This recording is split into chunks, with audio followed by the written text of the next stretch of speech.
He was a dream, the future, or so I thought. But my love was cursed right from the start. Sounds a bit confusing, right? Let me explain. But first, I should probably introduce myself.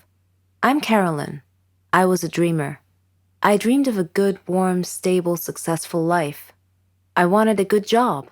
And I wanted to travel around the world a bit with Helen. She was my best friend. We virtually shared the same dreams, and hobbies, and interests, and lifestyles.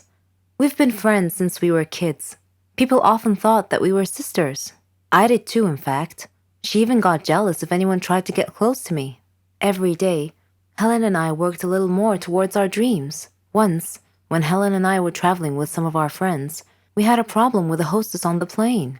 A gentleman intervened and cleverly solved our problems. His name was Danny. I liked him. A lot.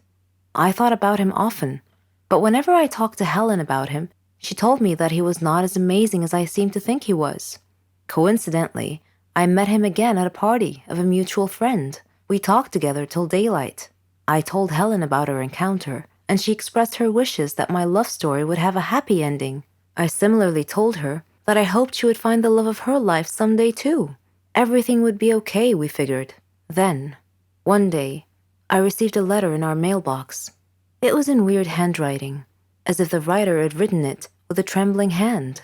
I opened it curiously. It said that my love for Danny would become a curse if I didn't give him up and get him out of my life. What nonsense, I thought.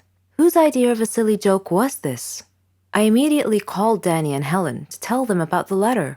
Danny laughed, but Helen was worried and suggested that I should be careful from now on. That same day, Danny had a horrible car accident, but fortunately he wasn't hurt. A detective investigating the case determined that his car brakes had been tampered with. In another incident, a car almost hit me, but it swerved away at the last minute. When I mentioned this incident to Danny, he tried to calm me down and told me to just forget about it. He gave me a beautiful bracelet as a present and proposed. We got engaged, and I couldn't have been happier. I wanted to show the bracelet to Helen, but somehow I seemed to have lost it. I couldn't find it anywhere. Anyway, when I told Helen about his proposal, she was thrilled for me. I spent days shopping for just the right wedding dress. I was so busy with preparations that I forgot all about the ominous letter. I went to the wedding hall early to make sure that everything was ready and prepared. Helen was helping me, and Danny kept calling me to make sure I was all right. Suddenly, the lights went out. I called out to Helen, worried that she might have tripped and fallen when the lights were out. When the lights came back on, Helen had fainted, and my dress had disappeared. I screamed to the ceiling, "What do you want from me? Leave me alone!" Suddenly, Danny appeared out of nowhere and asked me what had happened. I told him then and there that we must break off our engagement, otherwise the curse the letter mentioned might injure someone or cause someone to die. Then Helen came too and tried to calm me down. She told me to go to the car and that she would get our stuff and follow me. I loved Danny and wanted to marry him, but now I was seriously worried that this curse threat might actually be real. Helen came back carrying a bag and a large suitcase and told Danny not to worry, that she would drive me home and then call him to tell him that we had arrived safely. I was still crying, and Helen was trying to calm me down. When we arrived home, I noticed something strange. Helen was carrying a bag that was partially open, and I glimpsed a piece of clothing stuffed into it. It looked exactly like my dress. I opened the bag and found that it was my dress. I confronted Helen and demanded to know how my missing dress ended up in her bag. I clearly caught her red-handed, and she was unable to answer coherently. I realized at that moment that the source of the so-called curse was Helen. "Helen," I said, "how dare you do this to me? I thought we were like sisters to each other." She replied icily, with a glare that I saw for the first time. She said that she fell in love with Danny just as I did, but he chose me instead of her, and that she hated me for it. She said she won him over and got him to love her instead. Then they both tried to scare me into calling off the wedding so that she and Danny could be together. There are no words to describe how I felt at the time. I replied in a similar tone. I told her that I don't ever want to see her again, or Danny. Neither of them mattered anymore. I never did see Helen or Danny after that day. I'm on a Caribbean island now, sipping on a cocktail. I read in the paper that Danny and Helen had announced their engagement. I'm thinking about what wedding present I should give them as a surprise. Every one of us has a talent. It may be singing beautifully, drawing artistically, writing poetically. We're all different. Our special talents make us happy. We are all unique in our own way, living in a world full of peace, love, and happiness.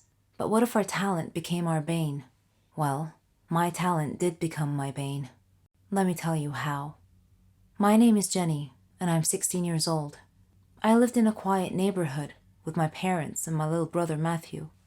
I didn't have a lot of friends or hobbies. I was only interested in social media, but I always had a feeling that I had something unique, something that distinguished me from others.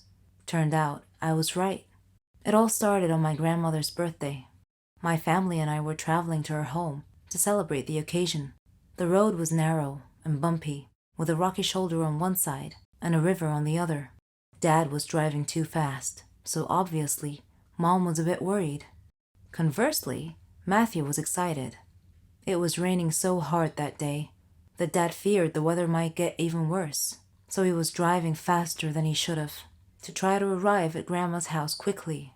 I was worried too, but for a slightly different reason. I had a feeling of impending doom on that trip. The rain got progressively worse. There was almost continuous lightning and thunder. Suddenly, we saw a big truck that had stopped on the road ahead of us. Mom screamed. Dad swerved to avoid hitting the truck and lost control of the car, which had gone on one of its sides and off the road into the river. It was the most frightening situation I had ever experienced in my whole life. We went underwater, and I felt as if we were in an aquarium. Dad was unconscious, and his forehead was bleeding. Mom was struggling, and Matthew was paralyzed with fear, his eyes tightly shut. Then, my vision went dark. When I woke up, I found myself in a hospital bed, with a team of doctors around me. When I asked them about my family, the look on their faces told me that I was the sole survivor of that horrible accident. Several days had passed since the accident. I was having trouble sleeping. The doctors gave me some sleeping pills. They even tried hypnosis to help me sleep. Grandma came to visit me. She was very sad. She said I could come live with her. My whole life was turned upside down in an instant. A police officer at the hospital was kind enough to drive Grandma and I to her home. After he dropped us off, something strange happened. In a fraction of a second, I had a vision, a momentary premonition that something bad was going to happen to him. I saw him trying to catch a thief, and suddenly crashing into another car. So I thanked him for the ride, and told him to take care of himself, to be very careful. He smiled, and said that he will. The very next day, as I was watching the news, I saw a report that that very same kind officer had died in a car crash, just like my premonition. Grandma was upset when I told her what had happened. I didn't tell her that I had foreseen his death, because I knew that she wouldn't believe me. In fact, she might have even thought I was crazy. This strange turn of events happened again, with one of our neighbors, who visited us one day. She was a kind, lovely woman. I had a premonition that she would die in her kitchen due to a gas line explosion. I urged her to be careful with the cooking gas, because it could be so dangerous. But she just laughed and said that she loved cooking, and that there's nothing to fear. Grandma got a bit upset with me for making a big deal out of nothing. She said that I was just a little paranoid due to the accident, and that my imagination was getting way too overactive, and that I shouldn't try to scare people. Needless to say, the neighbor that I had warned did indeed die in a gas line explosion 4 days later. Coincidence? I think not. Am I somehow causing these incidents to happen? I couldn't help but think that I was somehow linked to the whole thing. I searched the internet for any information about this phenomena, and I found that it was common in people who had been involved in a traumatic experience, especially almost drowning incidents. I read a research that said that parts of the subject's brain would become very active. After our neighbor's accident, my aunt and uncle came to visit us. I had missed them a lot, but yet again, I had a premonition that they would have an accident going home, causing their car to explode and crash into the river. 2 days later, they were preparing to leave and head home. I begged them to stay one more night, but they said that they couldn't because they had work the next day. I told Grandma about my premonition, and she scolded me, told me to stop this nonsense. She thought it was my overactive imagination again. My uncle came in as Grandma was scolding me and asked me what was wrong. I wanted to say, "Nothing important, Uncle. Just premonitions of doom, that's all." But I didn't.